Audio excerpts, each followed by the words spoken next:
सारे दुनिया तेरे लिए, तू सिर्फ मेरे लिए।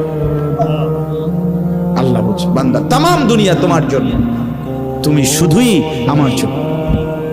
আমি তোমার কাছে একটা সেজদা চাই, আমি তোমার একটা শুকরের বাক্য চাই, আমি তোমার জবান দিয়ে শুনতে চাই যে তুমি বলবা আলহামদুলিল্লাহ। আল্লাহ আপনি খাওয়াইছেন, আপনি পড়াইছেন, আপনি ঘুম দিছেন, আপনি জাগায় দিছেন, আলহামদুলিল্লাহ। আলহামদুলিল্লাহিল্লাযী আহইয়ানা বা'দা মা আমাতানা, গুফরানাকা আলহামদুলিল্লাহিল্লাযী। আল্লাহ, পায়খানা যদি জমে থাকতো পেটে, আমি বাঁচতে পারতাম না। পেশাব যদি আটকায় যায় মাওলা, আমি বাঁচবো না।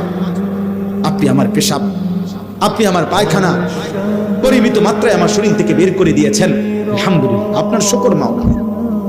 আলহামদুলিল্লাহ জীবন এমন এক শব্দ বাবা, যে শব্দ মানুষের জীবন বদলে দেয়, প্রতি মুহূর্তে আল্লাহর দিকে ফিরাইয়া দেয়।